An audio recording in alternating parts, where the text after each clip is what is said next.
Cette salle de cinéma, le 30 mars dernier, sa destruction, on va le dire, a drainé une bonne partie de la population au quartier Aqua où elle était logée. Et avec cette destruction, eh bien, c'est la disparition d'un théâtre et patrimoine du cinéma en salle au Cameroun. Patrick Christian Debord revient sur cette autre actualité ce matin. Il jette son regard sur cette actu. Bonjour Patrick Christian Debord. Bonjour à toi Soflane, bonjour à toi Thierry, bonjour à nos téléspectateurs ce matin. Vous me permettrez, avant de rentrer dans cette disparition, de rendre un hommage à une dame qui elle aussi a disparu, n'est-ce pas, Winnie Mandela. Quand on sait combien sa figure était attachée à celle de cette autre icône, on a envie de dire, de cet autre monument historique de l'Afrique, Nelson Mandela. Elle a été de tous les combats, elle a passé des épreuves que très peu de personnes aurait pu passer dans sa vie. Elle est restée humaine avec ses fautes comme nous aussi, mais elle a surtout cette image d'une icône et d'une battante qui va rester de manière assez indissociable à l'histoire de l'Afrique du Sud. Donc nous lui rendons hommage. Et puis nous revenons donc à cette disparition qui est un peu proche de nous, physique cette fois-ci, mais une disparition qui vient nous apporter un autre regard, on a envie de dire mélancolique sur le 7e art chez nous. On savait déjà qu'on avait pas mal de difficultés à retrouver les projections cinématographiques dans les grandes salles. Ce que Soflane rappelait là avec un brin historique, c'était quand même en janvier, le 19 janvier 2009. Il aura fallu attendre quelques 10 ans, n'est-ce pas, pour que la fermeture, on passe de la fermeture à la destruction. Bien mal pour ceux qui avaient espéré une réhabilitation de ce cinéma Loburi. On avait quelquefois cru voir des signes annonciateurs. On a vu, lorsque cette clôture avait été établie, on a vu parfois des mouvements au fil des années, d'espoir en désespoir. Finalement, le coup de glas a été donné, la destruction de ce temple du cinéma. Vous vous rappelez bien qu'on en avait dans ce pays et qu'à côté du cinéma à Yaoundé, du cinéma Loburi, je rappellerai pas le cinéma Le Capitole et bien d'autres, l'Empire à Bafoussam, ici à Douala, Iden, Concorde et bien d'autres sur l'étendue du territoire, même dans le nord, en Gaoundé. On avait véritablement, peut-être pas une industrie cinématographique au top, n'est-ce pas, de son fonctionnement, mais présente. Et qui avait aussi son importance sur l'aspect culturel.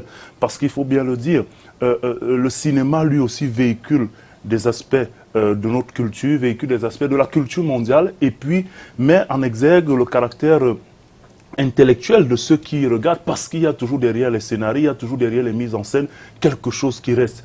On a donc perdu avec cette destruction du cinéma Loburi, l'expression utilisée par Soflane vaut tout son pesant. C'est un patrimoine du 7e art, un patrimoine physique. On ne rentrera pas dans les considérations d'appartenance, de propriété et autres, mais pour ce que ces salles de cinéma ont représenté dans la promotion du 7e art chez nous, c'est un patrimoine effectivement de ce 7e art qui s'en va. Et donc ce 30 mars qui a donc vu la destruction du cinéma Loburi va certainement rester aussi dans les annales comme la date de fermeture. Maintenant, on reste les doigts croisés en se demandant qu'est-ce qui sera fait de cet espace qui, nonobstant toutes les considérations de propriété, les débats qu'il pourra avoir sur les questions domaniales, ainsi de suite, reste une, on a envie de dire, une image forte du cinéma camerounais. Et c'est bien dommage que le cinéma du Loburi s'en est allé comme ça sans crier garde. Voilà. C'est vraiment bien triste pour le cinéma en salle chez nous, hein, M. Patrick Christian Debord. Oui, bien triste parce que derrière la destruction du cinéma Loburi, bien de personnes nous diront ça n'est pas la première fois qu'on détruit un cinéma au Cameroun, une salle de cinéma, on a envie de dire. Et surtout, ça arrive à un moment où on avait comme un espoir. C'est vrai que c'est un particulier qui a recommencé à construire des salles, un investisseur étranger au pays. On a un dans le campus de l'université de Yaoundé. Il y a une autre salle ici, même à Douala, du côté de l'entrée de la gare. Donc, ces salles-là, avec d'autres initiatives particulières, donnaient l'impression depuis 3, 4, 5 ans qu'on a comme une espèce de vitalité, n'est-ce pas, qui se fait ressentir dans ce domaine-là, au moment où on se plaignait de n'avoir pratiquement pas de salle de cinéma en activité dans notre pays. Et donc, on avait comme l'impression que on a envie de dire, ces ouvertures-là allaient susciter, à défaut d'avoir la nostalgie, l'émotion, mais l'intérêt qu'il y a à avoir plusieurs salles à un moment où, justement, l'industrie cinématographique, et même sur le plan local, essaye, n'est-ce pas, de se trouver un petit chemin à travers des productions un peu plus acceptables, qui commencent à respecter les canaux à l'international. Eh bien, c'est dommage pour tous ceux qui avaient rêvé de voir un cinéma Lovouri renaître, peut-être pas de ses cendres, on espère que cette destruction fera renaître ce cinéma Lovouri de ses cendres, mais de son passé glorieux, avec une remise en exergue et peut-être, pourquoi pas, une réouverture de ce temple du cinéma. Est-ce que ce sera le cas après ces images qui nous montrent la destruction, les ferrailles et tout ce qui a été amassé de ce côté du cinéma Lovouri? Est-ce qu'on peut s'imaginer un projet? Vous voyez bien qu'il y avait encore des bandes à l'intérieur. Oui. Ces images nous les montrent. C'est pour les nostalgiques, ça va certainement faire mal. Pour ceux qui savent ce que le cinéma Lovouri, comme le cinéma Abia et d'autres ont représenté pour ce 7e mars, ça va faire mal. Est-ce qu'on peut espérer, du haut de cette tristesse, qu'elle se transforme dans des jours à venir en une joie et que cette tristesse laisse le pas, pourquoi pas, à la construction de notre hante qui viendrait voir une salle de cinéma? On n'en sait rien, mais toujours est-il que c'est bien triste. Et c'est un sort qui nous permet d'avoir un regard aussi sur d'autres sorts qui sont arrivés à d'autres salles de cinéma. Je ne vais pas vous citer le cinéma Le Fébé à Yaoundé, vous savez ce qu'il est devenu. Je ne vais pas vous citer l'Éden, même si on parle de travaux qui pourraient ramener l'Éden à une nouvelle vie. Oui. Je ne vous citerai pas le cinéma encore bien debout, même si à côté, c'est beaucoup plus les petits magasins qui ont pris leur quartier de ce côté-là. Je ne parlerai pas du Capitole, qui lui aussi s'est transformé, l'Empire à Bafoussam. Bref, vous avez autant de salles de cinéma qui ont cédé le pas à d'autres sphères. Je ne vais pas faire injure à quelques activités qui s'y déroulent, mais tout ce qu'on peut constater, c'est que la fierté de ces lieux de promotion du 7e art n'est plus la même. Et on a espéré, à travers ces quelques ouvertures de salles, que ces différents lieux allaient donner la place à une résurrection de cette activité-là. Donc, c'est bien dommage pour le cinéma Lovouri.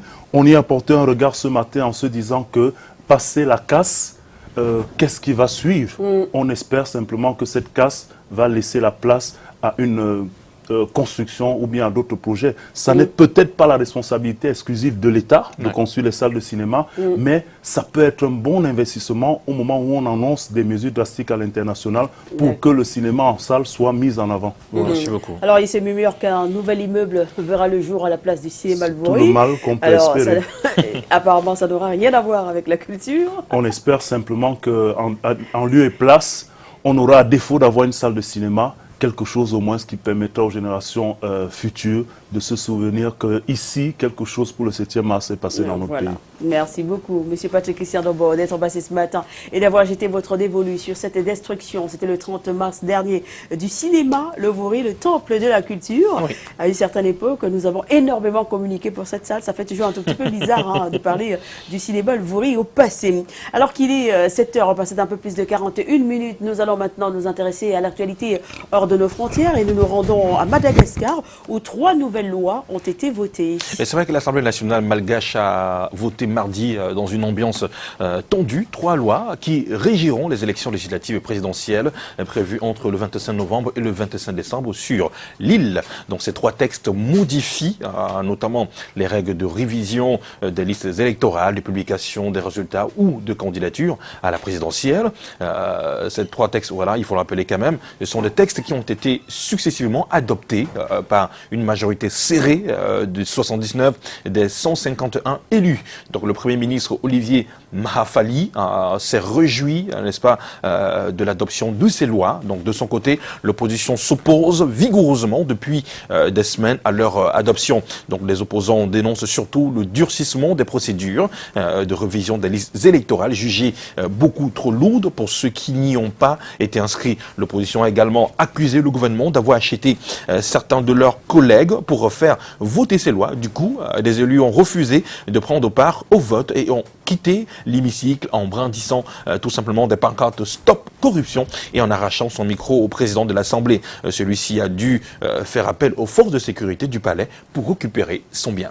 Au Sénégal, c'est un proche de Khalifa Sall qui a été écroué. Barthélémy Diaz, oui, maire de la commune de Mermoz-Sacré-Cœur à Dakar et proche de Khalifa Sall, a été écroué mardi pour outrage à un magistrat. Donc décidant de la majorité présidentielle, on se souvient, et ancien député, Barthélémy Diaz était depuis vendredi 30 mars en garde à vue dans une brigade de gendarmerie de Dakar. Il s'en était vivement pris au juge le 30 mars après la condamnation du maire de Dakar, Khalifa Sall, en tenant des propos jugés désobligeants. La coordination des associations de presse, une organisation des médias locaux, a dénoncé lundi dans un communiqué l'attaque des éléments de la gendarmerie dans les locaux de Dakar Actu, donc un groupe de presse privée, pour effectuer l'arrestation de Barthélémy Diaz alors qu'il y faisait une déclaration après le verdict du procès qui a condamné le maire de Dakar, Khalifa Sall. Le syndicat de la magistrature sénégalaise a précisé dans un communiqué que l'élu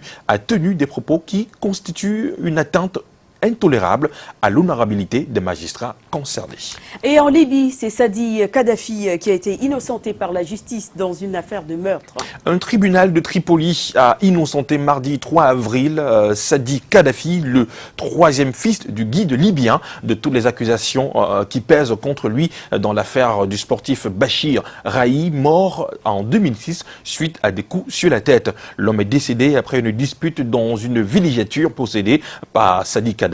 Depuis le début de l'année, le tribunal a repris les jugements des anciens responsables libyens. Ensuite, le transfert de la prison Al-Adaba, à un lieu qui dépend du ministère de la Justice. Sadi Kadhafi a été extradé du Niger contre son gré en 2014 après avoir fui ce pays en 2011 pour Niamey. Ce tribunal n'a condamné Sadi Kadhafi qu'à 1 an de prison pour ivresse lors du décès de son ami, le sportif Bachir Al-Rayahi, intervenu dans la maison de Sadi Kadhafi. Le tribunal du Nord de Tripoli a différé plusieurs fois son jugement et l'a finalement innocenté de toute responsabilité dans la mort de cet homme. La famille de Bachir Rayahi, la victime, a contesté cette décision en exprimant ses regrets, déclare également le fils de la victime qui fera appel au jugement. Sur sa page Facebook, la famille de Bachir Rayahi écrit « C'est l'injustice de l'ancien régime qui se poursuit ». D'après plusieurs observateurs, ce verdict semble être un préambule pour solder les autres affaires de dignitaires de l'ancien régime libyen et qui sont en attente devant la justice depuis plusieurs années. Et puis on va parler de cette grève massive et des transports en France.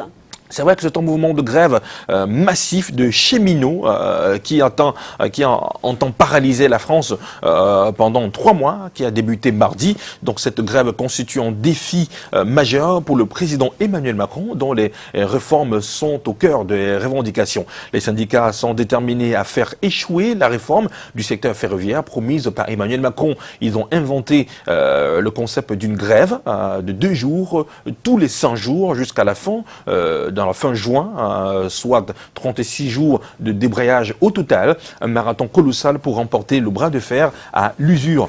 Cession de l'embauche à un statut spécial, les modalités d'ouverture à la concurrence ou encore la transformation de la SNCF en société anonyme et qui ouvre selon eux la voie à une future privatisation, ce que nie le gouvernement. Pour justifier la réforme, le gouvernement met en avant la dette abyssale de l'opérateur public de 46,6 milliards d'euros fin 2017 pour SNCF Réseau à l'heure de la prochaine ouverture à la concurrence européenne et martèle que faire rouler un train en France coûte 30% plus cher qu'ailleurs. La compagnie française Air France fait aussi face à une 4e journée de grève en 1 mois de son personnel qui réclame une augmentation générale des salaires.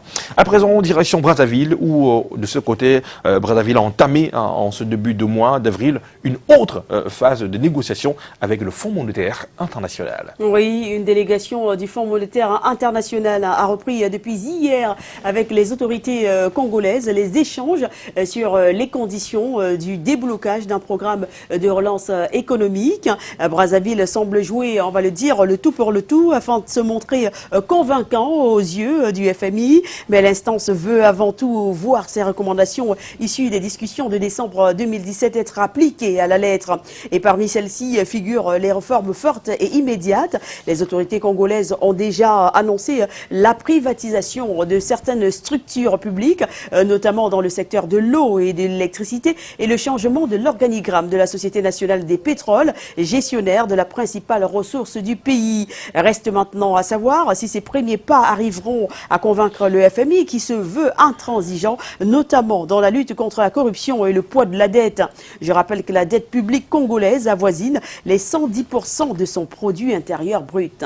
En Afrique du Sud, la date des obsèques de Winnie Mandela est connue. Oui, c'est le 14 avril prochain que l'ancienne épouse du premier président noir d'Afrique du Sud, Nelson Mandela, sera conduite à sa dernière demeure. L'annonce a été faite hier par les autorités sud-africaines. Elle aura droit à un enterrement d'État, peut-on lire dans un communiqué du gouvernement. Depuis son décès lundi dernier dans un hôpital de Johannesburg, eh bien, des hommages fusent de partout pour magnifier le combat mené par l'ancienne militante anti-apartheid aux côtés de Nelson Mandela. Après avoir présenté ses condoléances à la famille de l'illustre disparu à Soweto, le chef de l'État sud-africain Cyril Ramaphosa a également promis un hommage national à Winnie Mandela. Voilà, et pour terminer, élection en RDC, Séoul redoute les conséquences négatives de la machine à voter. Oui, c'est la Corée du Sud qui a officiellement mis en garde contre l'utilisation des machines à voter fabriquées par une firme coréenne, redoutant, on va le dire, des conséquences négatives sur les élections du 23 décembre prochain en République démocratique du Congo, censée organiser le départ du président Joseph Kabila. Séoul estime que l'utilisation de ces machines pourrait donner au gouvernement congolais un prétexte pour des résultats indésirables liés aux élections, notamment le retard additionnel de la tenue des élections et aussi le danger de devenir une cible des critiques. Alors, selon un courriel du gouvernement coréen, la communauté internationale est préoccupée du fait que le gouvernement congolais puisse une fois de plus retarder l'élection ou mettre en danger la tenue pacifique et ordonnée de celle-ci, une préoccupation que partage le gouvernement coréen.